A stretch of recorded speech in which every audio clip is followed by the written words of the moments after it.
ఉస్నాబాద్ పట్టణంలోని శ్రీ సరస్వతి శిశు మందిర్ పాఠశాలలో విద్యార్థులకు పెన్నులు, పెన్సిళ్లు, చాక్మార్లను municipal vice chairman Chittari Padma Congress senior నాయకులతో కలిసి పంపిణీ చేశారు. విద్యార్థులకు పెన్నులను అందించిన దాత సాయిలక్ష్మిని ఈ సందర్భంగా municipal vice chairman Chittari Padma అభినందించారు. శిశు మందిర్ పాఠశాలలో విద్యార్థులకు మంచి క్రమశిక్షణతో కూడిన విద్యాబోధన చేయడం జరుగుతుందన్నారు. పాఠశాలలో చదువుకున్న విద్యార్థులు తెలుగు భాషలో మంచి ప్రావీణ్యం పొందుతున్నారని పేర్కొన్నారు. విద్యార్థులకు చదువుతో పాటు క్రమశిక్షణతో కూడిన విద్యాబోధన అందించడంలో శిశు మందిర్ పాఠశాలలు ప్రముఖ పాత్ర పోషిస్తున్నాయని సంతోషం వ్యక్తం చేశారు. ఈ కార్యక్రమంలో ఉపాధ్యాయులు, విద్యార్థులు, విద్యార్థినీలు పాల్గొన్నారు.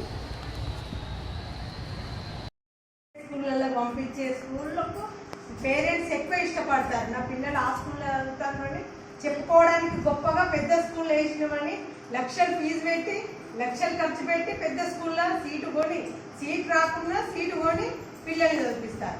అట్లాంటివి కాకుండా మీ తల్లిదండ్రులు శిశు మందిర్ స్కూల్లో చదివిస్తే ఎంత తెలుగు అన్ని పర్ఫెక్ట్, చాలా క్రమశిక్షణ నేర్చుకుంటాం.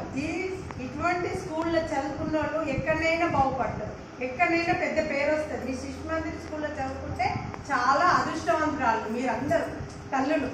మేము చెప్పింది మీకు అర్థం కావచ్చు. ఇంటికి పోయినాక మీరు చాలా ఈ సెల్ ఫోన్ మమ్మీ దగ్గర, డాడీ దగ్గర ఇట్లాంటి పెద్ద పెద్ద ఫోన్లు ఉంటాయి. ఈ ఫోన్లు చూడద్దు. మీరు ఇంటికి పోయినాక మీ స్కూల్లో చేసిన పాఠాలు, బోధనాలు ఏమున్నాయో, పోయినాక హోంవర్క్ ఏముందో అది చేసుకుంటూ మంచి ఇష్టమైన భోజనం తినాలి. మమ్మీ మీకు ఇష్టమైన కర్రీస్తో చేపించుకొని తిని మీరు ఎంత హెల్తీగా ఉండి, ఎంత మెదడు ప్రశాంతంగా ఉంటే అంత చదువుతారు కదా. పోయినాక ఆటలు కానీ ఆటలు ఆడాలి, కొన్ని ఆటలు ఆడుకోవాలి. ఆటలలో కూడా గేమ్స్ ఉంటాయి. దానిలో కూడా ప్రపంచ పోటీలుగా జిల్లా స్థాయి, మండల స్థాయిలో ఉంటాయి మీ ఆటల పోటీలు. అట్లాంటివి కూడా పాల్గొనండి, చదువు పాల్గొనండి. మీ మమ్మీ చెప్పింది వినండి, మీ డాడీ చెప్పింది వినండి. ఫ్రెండ్స్ కూడా మంచి ఫ్రెండ్స్ ఉండాలి. మీరు అంత పట్టుకున్నాడు, తిట్టుకున్నాడు ఇట్లా ఇప్పటి నుండే ఫ్రెండ్స్ని మంచి ఫ్రెండ్స్ని చేసుకుంటే చాలా హ్యాపీగా ఉంటారు. అటువంటి విషయాలు మీకు నేను చెప్పేది. మీరు పెద్ద మనసు ఇంటే మెదడు ఉన్నది కాబట్టి చిన్నగా చెప్తాను. పెద్ద పెద్ద చెప్పినా మీకు అర్థం కావు, పెద్ద క్లాస్ వాళ్ళకి అర్థమవుతాయి. చిన్నోళ్ళు కాబట్టి మీకు చెప్పే రకండి. ఇంటికి పోయినాక ఈ ఫోన్ ముట్టకండి, టీవీ చూడకండి, సీరియల్ చూడకండి. మీ మమ్మీని ఏదైనా హోంవర్క్ ఉంటే మీరు చేపివ్వండి, చదివియండి. మంచిగా చదువుకోండి, మంచి స్కూల్కు మంచి పేరు తీసుకురావండి. మేడం కానీ, దేవేంద్ర రెడ్డి సార్ కానీ, మీరు ఏ స్కూల్ అంటే ఉస్నాబాద్లో శిశు మందిర్ స్కూల్లో నేను చదివిన అనేది మీకు ఎప్పటికీ మర్చిపోని రోజు ఇది. ఫస్ట్ క్లాస్ నుండి ఆలు మొదలు పెట్టాం. ఎక్కడ?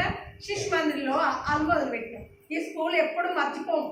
ఎందుకంటే నువ్వు ఇప్పుడు చిన్నప్పుడు చదువుకున్న స్కూలు ఇవ్వలేం. ఎంత పెద్దగా మనం బీటెక్ అయినా, డిగ్రీ చేసినా, లా చదివినా, ఏది చదివినా చిన్నప్పటి స్కూలే గుర్తుకొస్తుంది మనకు. అటువంటిది మీరు 10th దాకా మంచి స్కూల్లో ఇక్కడనే చదవండి. మంచి స్కూల్కు మంచి పేరు తీసుకురావండి. ఈ మంచి సార్లకు కానీ, మేడం కానీ మంచి పేరు తీసుకురావాలని కోరుకుంటున్నాను. మా బాల వికాస అవార్డు కూడా బాగా పరిచయాలు ఉంటాయి. బాగా ధనం ఉన్నవాడే ముఖ్యమే కాదు, అవతలకి ఏం చేయగలుగుతాం అనేటువంటి విషయం పట్ల అవగాహన ఉండాలంటే మనం ఏదో జన్మను తీసుకున్న సుకృతం పుణ్యమే అనేటువంటి ఒక అభిప్రాయం నా ఆలోచన చేస్తూ మరి సాయిలక్ష్మి అనేది అప్పులు పెన్నులు, పెన్సిల్లు, నోట్బుక్స్ లాంటి ఇస్తున్నా అని అంటే చాలా నాకు హ్యాపీ అనిపించింది. పొద్దున్నే మన చిత్తారాయణ గారు వకీల్ సార్ ఇంటికి పోయినా ఆడ కూడా నాకు వకీల్ సార్ చెప్తుంది. ఇవాళ మాకు చిన్న చిన్న పనులు కూడా ఉన్నాయి. వాళ్ళ వల్ల మరి అవికి పోదామా, ఇది అంటే ఇది అటెండ్ చేసే పోదామనే ఆలోచనకు వచ్చినాం.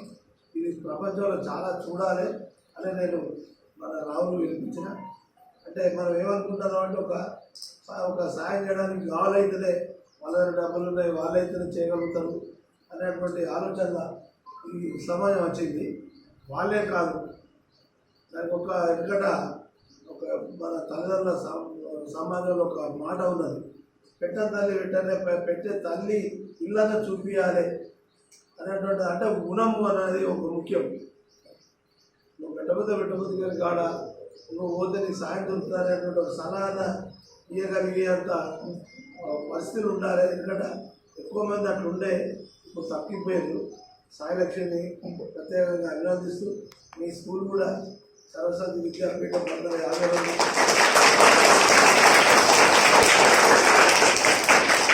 1952 ఉత్తరప్రదేశ్లో స్థాపించారు.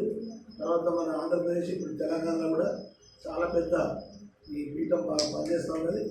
ఇందులో మన సాంప్రదాయాలు, మన సంస్కృతి, మనకు ఉండేటువంటి భారతదేశంలో ఉన్నటువంటి ఎంతోమంది త్యాగదారులు దేశం కోసం, సమాజం కోసం, ధర్మం కోసం పనిచేసినటువంటి వాళ్ళని మనం ఎట్లా ఆదర్శంగా తీసుకోవాలి, మన వేదాలు, మన ఋషులు, మనకి ఎలాంటి జీవన విధానం మనం అప్పచెప్పారు అన్నటువంటి దాని మీద మనకు చాలా మంచి విద్యాపీఠం ఉంది.